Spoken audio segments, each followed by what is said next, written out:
Hello my lovely viewers, আসসালামু আলাইকুম। আমি রাহাতারা ফেরদৌস। সবাইকে ওয়েলকাম করছি হৃদয় ফেরদৌস খান চ্যানেলে এবং তার সাথে আরও আমন্ত্রণ করছি আমার চ্যানেলের একটা নতুন এবং স্পেশাল রেসিপি দেখার জন্য। আপনাদের বাড়ির জামাই বাবাজি কিংবা কোনো স্পেশাল গেস্টকে সারপ্রাইজ করার জন্য আমার আজকের এই ডিশটা কিন্তু একাই 100।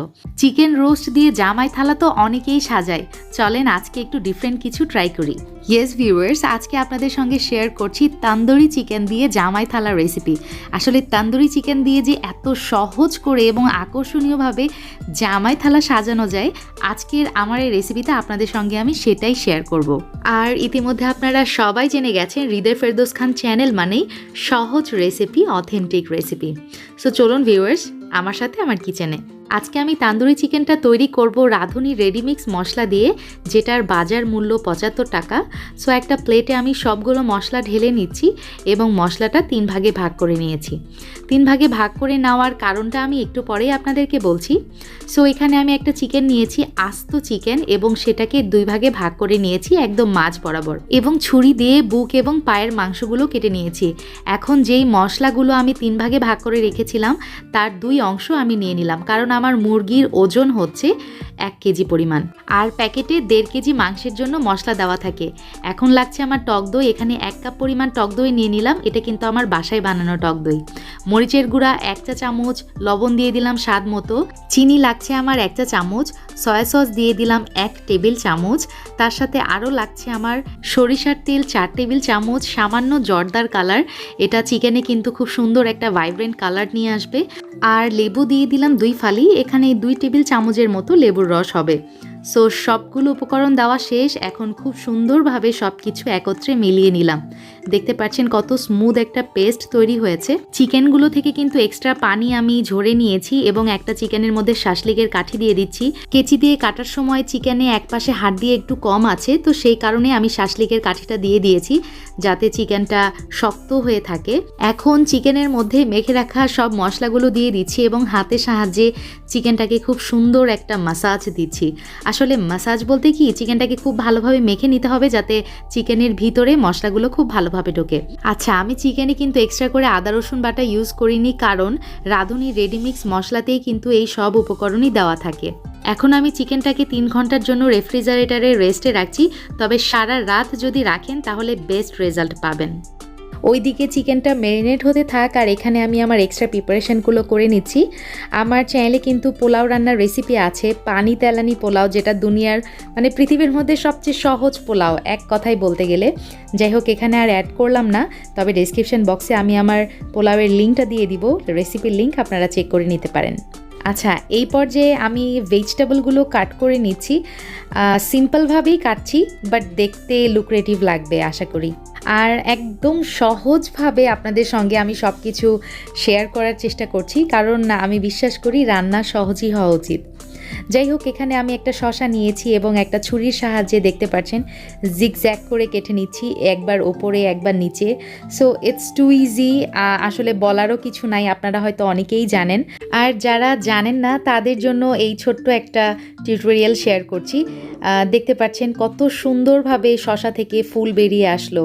আমি আমার কিচেনে যেই নাইফগুলো ইউজ করি সেটা দিয়েই কিন্তু আপনাদেরকে বানিয়ে দেখাচ্ছি। ইটস টু ইজি, এক্সট্রা কোনো টুলস আমি ইউজ করিনি এখানে। যে কেউ এই কাটিংগুলা পারবে, জাস্ট একটু মনোযোগ দিয়ে 1 থেকে 2 বার দেখে নিলেই হয়ে যাবে। আলহামদুলিল্লাহ, আমি কিন্তু সবগুলো কেটে নিয়েছি। কমলা আছে এখানে, ডিম আছে, টমেটো আছে, শসা, গাজর, সো সব কিছু কেটে নেওয়া শেষ। এখন তান্দুরি চিকেন প্রিপারেশনের দিকে চলে যাচ্ছি। চিকেনের গা থেকে এক্সট্রা মশলাগুলো সরিয়ে নিচ্ছি।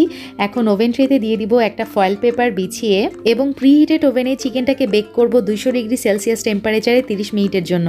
আর আপনারা যারা এই তান্দুরি চিকেন চুলাতে করতে চান, আমার চ্যানেলে কিন্তু রেসিপি আছে, ডেসক্রিপশন বক্সে লিঙ্কটা দিয়ে দিব, আপনারা চেক করে নিতে পারেন। 30 মিনিট পর আমি চিকেনটাকে ওভেন থেকে বের করে নিয়েছি এবং উল্টিয়ে দিলাম। এখন এক্সট্রা গ্রেভিটা আমি চিকেনের গায়ে মাখিয়ে দিচ্ছি। চিকেনটাকে আবার বেক করব 200 ডিগ্রি সেলসিয়াস টেম্পারেচারে 30 মিনিটের জন্য। সো 30 মিনিট পর ওভেন থেকে বের করে আবারও চিকেনটাকে উল্টিয়ে দিচ্ছি। উল্টে দেওয়ার পর চিকেনের গায়ে এক্সট্রা মশলা লাগিয়ে দিচ্ছি। এতে যেটা হবে, চিকেন কিন্তু প্রচুর জুসি হবে, খাইতে অনেক মজা হবে। এবং লাস্ট টাইমের জন্য চিকেনটাকে আমি বেক করব 30 মিনিট। বুঝবেন কিভাবে চিকেনটা পারফেক্টলি ডান হয়েছে। এই যে দেখতে পাচ্ছেন চিকেনের গায়ে হাত দিলে তেল উঠে আসছে, হাতে আমার চকচক করছে তেলগুলা, আর মাংসটাও কিন্তু একদম পারফেক্টলি কুক হয়ে গেছে আলহামদুলিল্লাহ।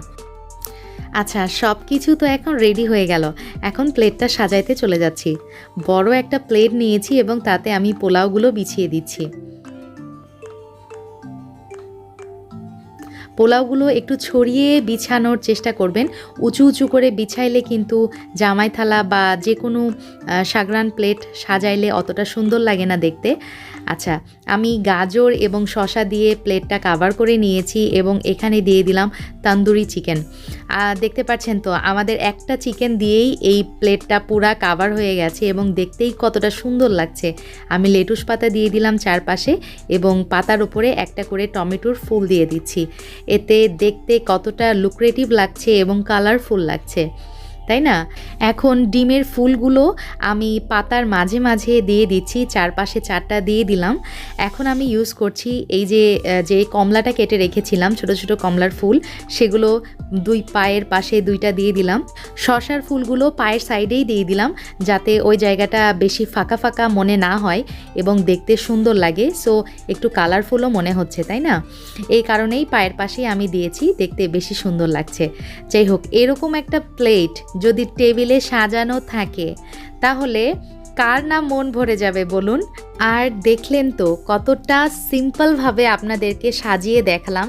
হাতের কাছে যেগুলো থাকে সেগুলো দিয়েই কিন্তু সাজানো যায়। আর আরেকটু যদি গর্জিয়াস করতে চান সেক্ষেত্রে আমি এখানে দেখেন চিংড়ি মাছটা অ্যাড করেছি। আপনারা চাইলে কাবাব অ্যাড করতে পারেন অথবা মাছ ভাজি অ্যাড করতে পারেন, অথবা গেস্ট আসলে বিভিন্ন টিকিয়া, আলুর চপ এগুলো তো বানানোই হয়, সো এগুলোও কিন্তু অ্যাড করে দিতে পারেন। আর চিংড়ি মাছের এক্সট্রা কোনো প্রিপারেশন করিনি আমি, জাস্ট তান্দুরি চিকেনের যেই এক্সট্রা মশলাগুলো ছিল তার মধ্যে এই চিংড়িগুলা দিয়ে কিছুক্ষণ ম্যারিনেট করে রেখেছি, তারপরে কড়াইয়ে তেলের মধ্যে ভেজে নিয়েছি। That's it. আজকে বিদায় নিচ্ছি, ইনশাল্লাহ আবার দেখা হবে। আল্লাহ হাফেজ, আসসালামু আলাইকুম।